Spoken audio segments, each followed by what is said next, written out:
Welcome back to easy English. आज हमारे last exercise जो मेनली 5 प्रीपोजिशंस के ऊपर थे उनके डिफरेंट यूजेस और सोल्यूशन को समझते हैं। I hope you guys are ready. So हमारा फर्स्ट प्रीपोजिशन इन है। यहाँ इनको 3 डिफरेंट वेज में यूज किया गया है। नंबर 1 क्वेश्चन में जब किसी भी प्लेस या चीज की मिडिल यानी कि मध्य भाग में कहा जा रहा हो तो वहां in is the correct answer. Second question and 6 questions में स्पेसिफिकली किसी एक मंथ का नाम या किसी साल या ईयर में हुआ या होने वाले इंसिडेंट के बारे में बताया गया है और इन दोनों केसेस में ही in will be the only preposition to use. अभी our second preposition is at. এটাও এখানে 3 ভাবে ইউজ হয়েছে। at को भी 3 तरीके से यूज किया गया है। As in the question number 3, किसी भी पीरियड ऑफ टाइम या समय अवधि के बिगिनिंग या एंड के लिए at is the only appropriate preposition. So, in case of weekend, it is obvious to write at in the blank. Question number 5 में अगर किसी भी मील टाइम की बात हो रही हो तो वहाँ भी at ही बैठेगा। ओह वेट, मील टाइम यानी कि डिनर टाइम, लंच टाइम ये सब होता है। और क्वेश्चन नंबर 9 की तरह किसी भी स्पेसिफिक फेस्टिवल के नाम के पहले एट ही प्रीपोजिशन यूज होगा और ऑन या कोई और नहीं। ओके, फेस्टिवल यानी कि पूजा, क्रिसमस, होली, ईद एट्सेट्रा। हे वेट, आप ये कॉपी पे नोट तो कर रहे हो ना?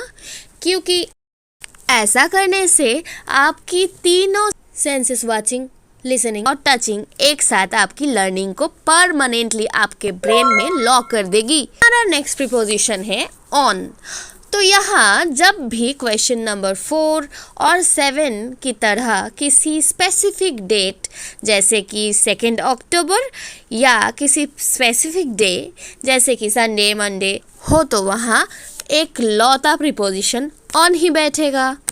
हमारा 4th प्रीपोजिशन है फ्रॉम, जो नंबर 8 क्वेश्चन में यूज हुआ है। ये जहाँ से यात्रा शुरू हुई हो उस जगह से पहले ये फ्रॉम यूज होता है। नंबर 10 क्वेश्चन में सबसे लास्ट प्रीपोजिशन टू, किसी यात्रा के गंतव्य या डेस्टिनेशन को जहाँ यात्रा खत्म या अंत होता है वहाँ समझाने के लिए टू ही करेक्ट होता है। एग्जाम्पल के तौर पर I have came to the library from my coaching center. मैं अपने कोचिंग सेंटर से लाइब्रेरी आई हूँ। या फिर जो is coming from Arambagh to salt lake, जो आरामबाग से सॉल्ट लेक आ रहा है। तो आंसर्स ऐसे प्रकार के होंगे।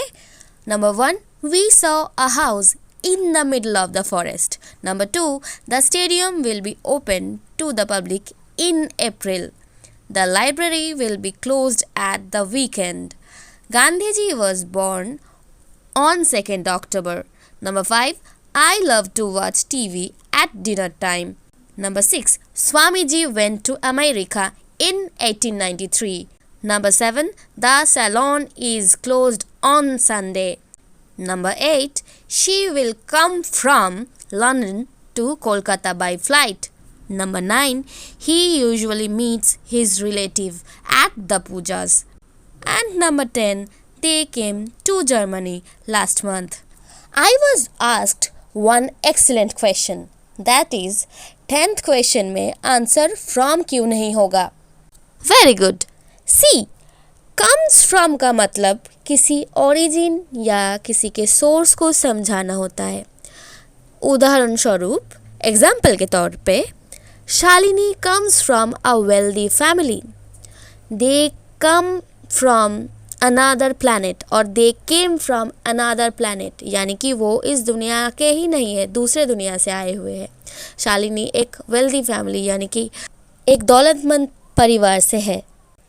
आंसर अगर फ्रॉम होता भी, लेकिन यहाँ क्वेश्चन में टाइम मेंशन किया हुआ है, जिससे इसकी पॉसिबिलिटी कैंसिल हो जाता है। ओके, आई होप मैंने आपको सही तरीके से समझाया होगा। आपको ये वीडियो पसंद आए तो लाइक एंड सब्सक्राइब जरूर कीजिएगा। और हाँ, don't hesitate to ask if anything is confusing.